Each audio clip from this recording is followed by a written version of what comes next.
Hey everybody, welcome to Unscripted, where we're all about inspiring better conversations and helping people think more deeply and critically about faith, life, and leadership. My name's Sam, and I'm here for one more thing, one of our segments of the podcast for this fall, season 2, with Mike Halba. How's it going? It's going well. You can't read any notes upside down. That's fine. I don't know anything that's going on right now. It's so pretty fun exciting. that you flip the script, and I get to be the one leading the discussions now for season 2. It's going to be fun. Really super fun. And we were just talking about being transparent, how important that is to be transparent. Yeah. So just to be transparent with the crowd, if you see any blood trickling down the side of my head, that's because I just smashed my head on my door frame in my office. I jumped over the little doggy gate, and my head hit the top, and I got a giant headache right now, Sam, but I think the bleeding stopped. So if you see bleeding, it's okay. I'll be fine, but transparency is always best. That's really good. And like I was saying, right, like you got mad hops because you're hopping over those things. Yeah, you must have hit it. I didn't think I could still jump that high anymore. There you go. So that's cool. Probably still can't dunk a basketball anymore, but I can clear the dog gate. And hit your head. And hit my head. So what do you got today? What are we talking about? I'm excited. What's our one more thing today? Okay, here's our one more thing today. At a recent service, we had a worship leader, Bo, was speaking, and he said the words, "God's not done with me yet." Yeah. And then I had to say something. I had to go up on stage and say something about it. It was super emotional for me. Like I almost was crying. Like I could tell. I had to fight back the tears. What were you feeling in that moment when he said that? As a pastor, what were you thinking? I don't know if you remember this or not, but that was actually the theme for an Easter service like 3 years ago when I gave this Easter sermon. God's not done with you yet. Okay. And for me, like that was on my mind. Like, oh, I remember that. Oh, that's so powerful and so true. And that's something that I feel like. And then he was talking about it like he and his wife basically had a near-death experience where a tree comes crashing through the house. And anytime you realize just how short life can be or how fragile life can be, oh man, it makes you think about, well, for one thing, I want to take advantage of the life that I've got, and then two, maybe God does have more for me. And like it was awesome. It was beautiful. I was definitely emotional in that moment. Yeah, I could have switched up the whole sermon and just talked about it. I kind of did. I gave a mini sermon. Yeah. Because it's just so beautiful. It's true. Like God's not done with you yet. Yep. And what I talked about for a moment was how he's never done with us. Yeah. Like he's always there for you and he never gives up on you. And that's just such an amazing thing about God. And so often people have just the wrong views about God and God's wrath that they just think all the wrong stuff. And when you really boil it down to who God really is and how he treats us, it's amazing. So I have a past, right? Everyone has a past, and Bo has a past. And for him to recognize that God's with him and still with him despite his life story and my life story, and he's still there is just so good. Yeah. So I was really moved, and it got me thinking, there's a sermon that I've wanted to give here for 10 years. Really? But I've never had the guts to do it. Why is it 10 years? I mean, that's amazing. That's a long time. I can't believe you haven't done it. Well, I'm a little afraid that if I shared with the title of the sermon the week before, no one would come up. And if I started with it, people would be walking out before I even got into it. I'm curious. You can't say that and then not tell me what it is. Right? So what is this? We said Unscripted. So this is what the place is it? where you find out some of the behind the scenes stuff, right? Okay. That's good. It's healthy for a church. We're transparent, man, so you can know anything here. All right, here it is. Here's my sermon title, and I want to hear your reaction to it, okay? Okay. The sermon title is this: "It's a miracle all of you people aren't in hell already." What do you think? I think it's true. Sam, you'll be the lead pastor in a very short time, and if I propose this idea to you, hey, I want to come and give a guest sermon, would you let me do that one? I might. All right. I mean, it depends on how things are going, I guess. Well, see, okay, so here's why. Okay, so it's a harsh title, I know, but here's why. Mm-hmm. It is a miracle that we're not all in hell already, because if I think about my life and the mistakes I've made and the things I've done, I can't believe God hasn't given up on me. And that's hell. Hell is simply separation from God. You can look at all the movies and the flames and all that stuff in hell, but I don't really know that hell is like that. But hell is separation from God. Yeah. Right. You're just out, and you choose. God doesn't send people to hell. We choose hell. If we don't want any part of God, he doesn't force himself on us now or in eternity. If you don't want to be with him, he says that's okay. But the stinky thing about eternity is separation from God. Yeah. I would consider hell. Absolutely. no love, no mercy, no grace, be apart from all that is hell. And I don't know if there's flames or whatever, but think about it. It is a miracle we're not in hell already. And that sounds horrible, but actually it's super positive because God never gives up on us. He never looked at me when I was doing some stupid thing and said, okay, that's it. I'm just done. Ever. Yeah. All these years, my entire life, he's never just had enough. He always takes me back and forgives me and loves me. It is a miracle he didn't give up on me 1,000 times over all these years. And that's not a negative. That's a positive when we talk about the attributes of God.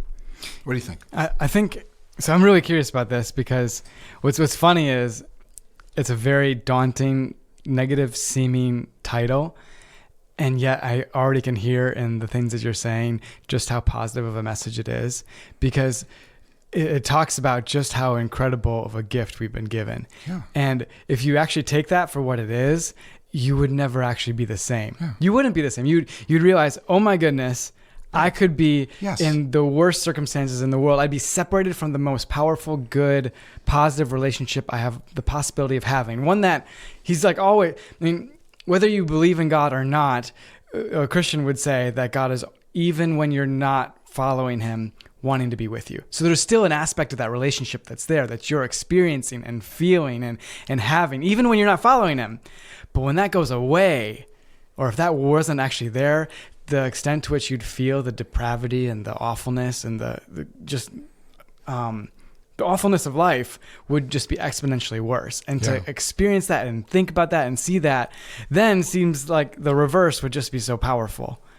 And it should be something we should think about. It's miraculous. Yeah, it is. I mean it. It's miraculous because I think if any other person, like at church, good people, wonderful people, knew everything I've ever thought or done wrong, they would give up on me. They would not come to this church. If that's what my pastor's done, so many people would be like, oh, he's not good enough to be a pastor, right? I don't even know if I'm good enough to be a human. But God miraculously still loves me? That's nuts. He never gave up on me. That's what I want our church to be about, right? That's why I wish all churches were about that. That's different styles, different ways to share that message. That's beautiful. But in the end, the immense beauty and miraculous nature of God, every church should be all about that. Yeah. And that gets me excited. And then God's not done with you yet. Yeah. Probably got you thinking about that a lot. Yeah, it did. That got me thinking. And then here's what happened next. Okay. You recently recommended a podcast to me, a church podcast. Totally. Churches and church history and all this stuff. And I was listening to it. And they were on this episode where a lot of church history came into the episode. Like this happened in the 50s and all this stuff. And there was a pastor that they weren't really criticizing that much, a dude from like before my time, like in the 50s, who had a certain way to do church. Yeah. And he was about the potential that we have in people and God's forgiveness and God's love. And he was criticized for not focusing more on God's wrath. Yeah. Right? And it resonated with me because I've been criticized for the same thing. Like I should talk more about God's wrath and this stuff.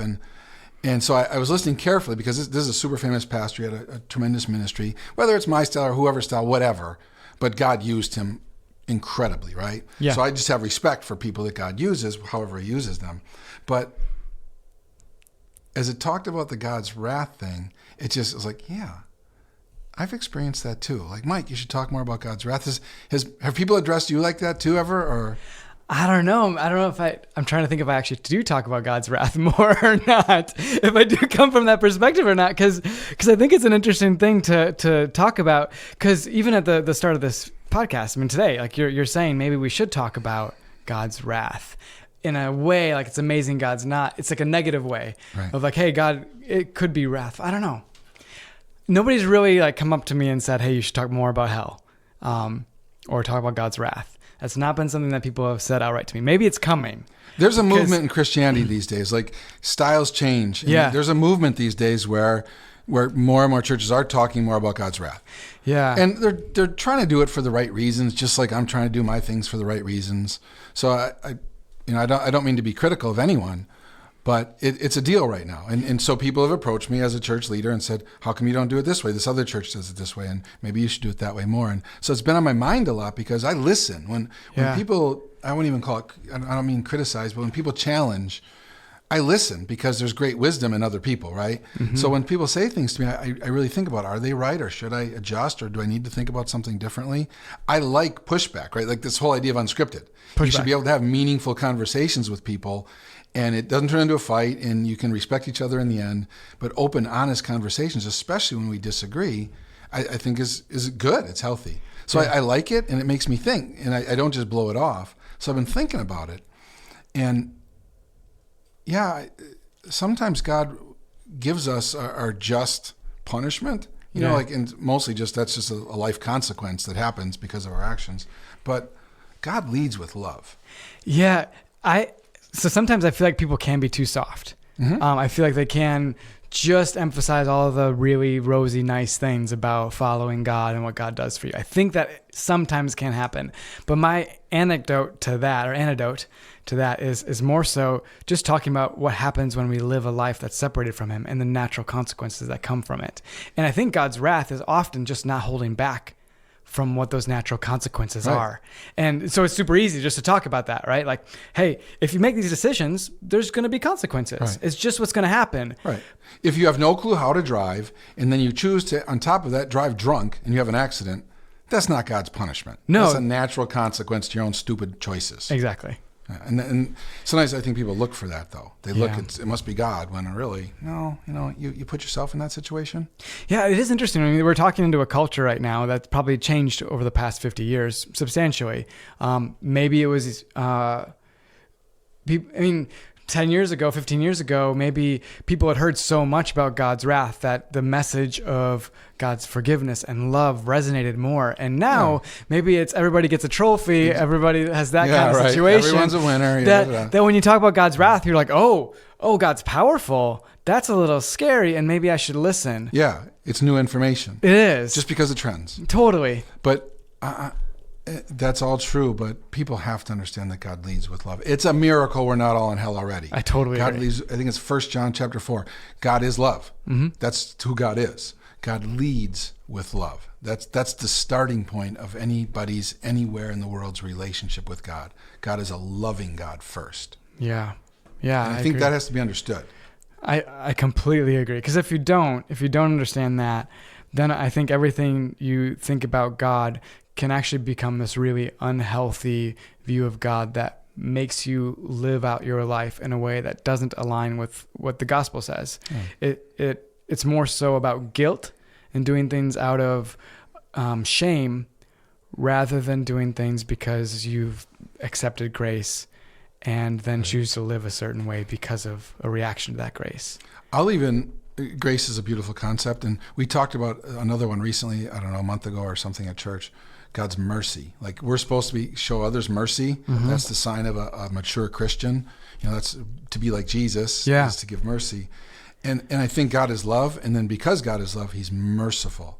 And I defined it way back in that sermon. I said, merciful is like someone messes up, and they did mess up. It's what they did or said or whatever is wrong, right? Yeah. So there's a reason to punish them.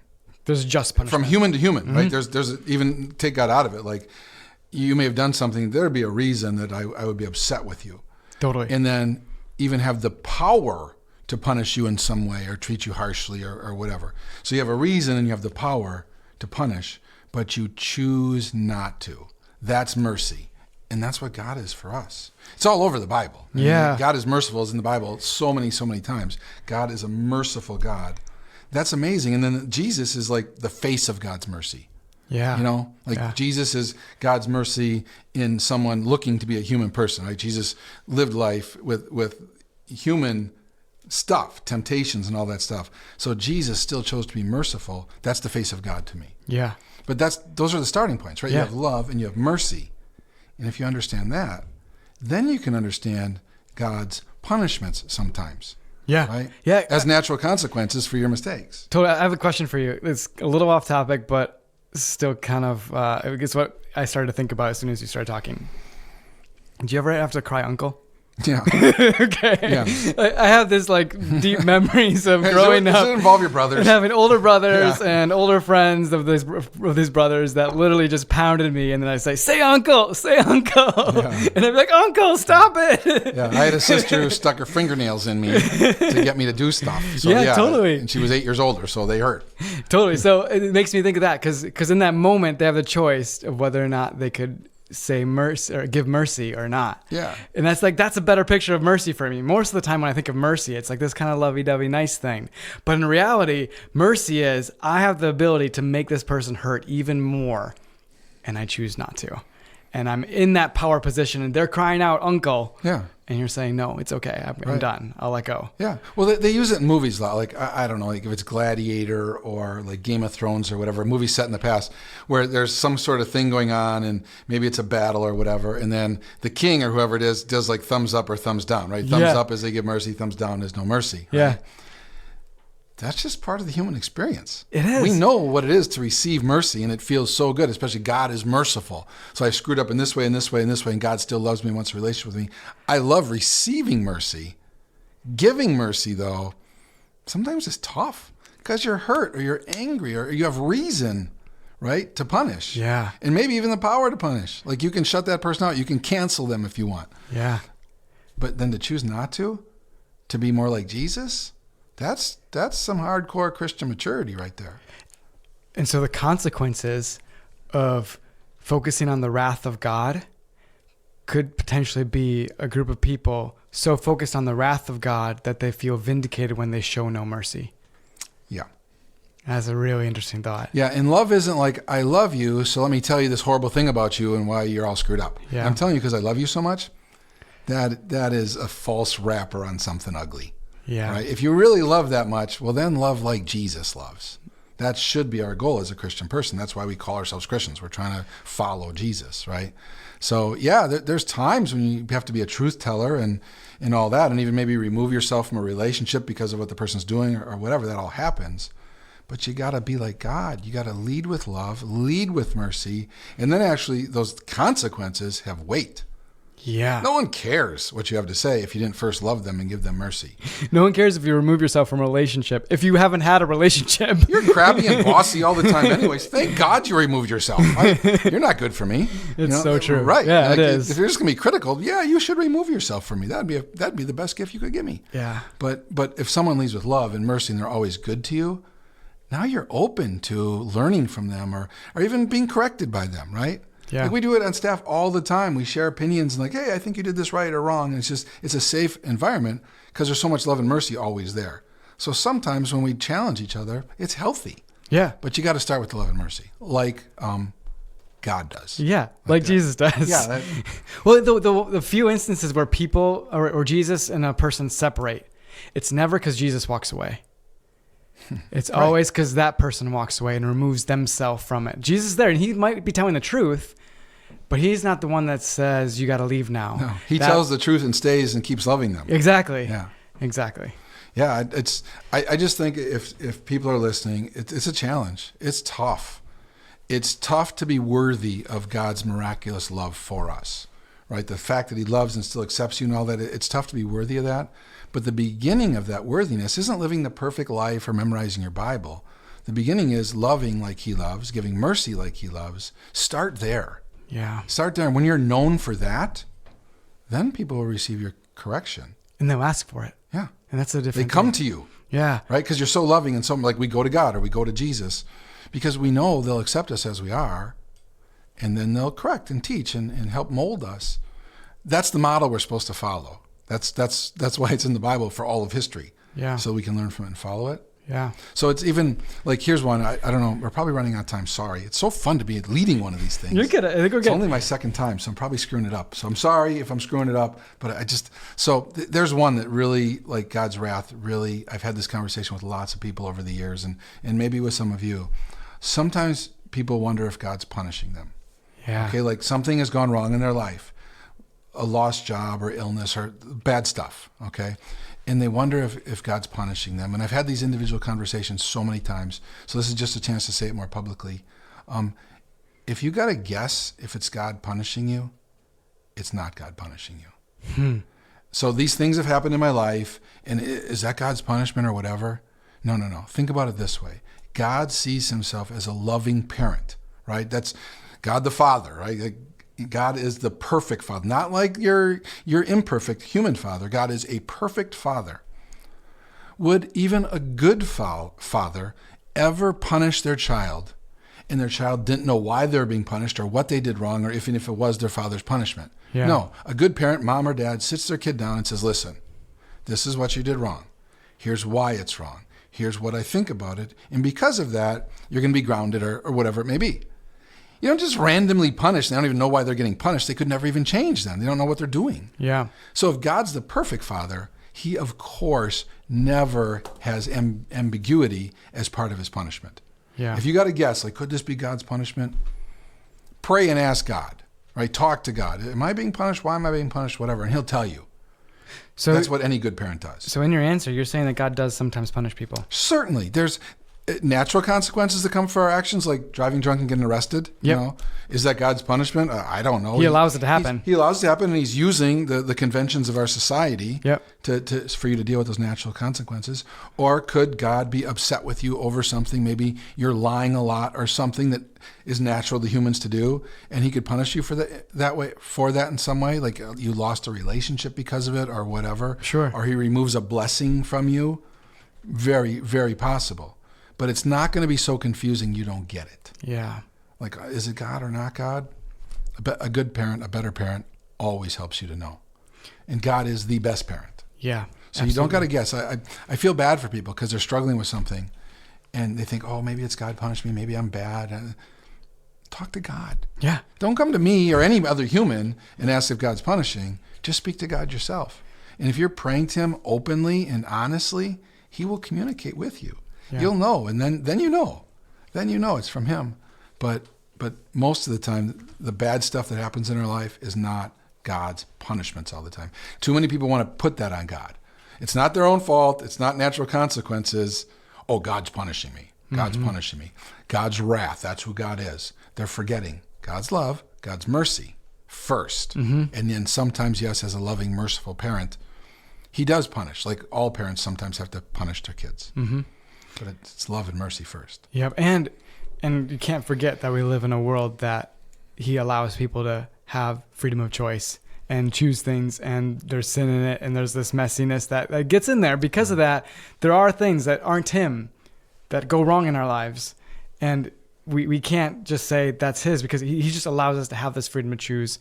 And without that, we couldn't even choose to love him, which is the powerful thing that's there. Yeah. That's a really long tangent we could go on, but I don't think that's a good one to do in this moment. It's a good sermon, Sam. You should outline that. But the thing that I always want to get at is, even if things are hard and difficult and it's not a punishment, and even if it seems like it's meaningless, God can always, in the midst of that, use a circumstance that doesn't make it meaningful, like past tense, like it happened for a reason, but he can take something and give it meaning for you to do something good with, if you want to. Yeah.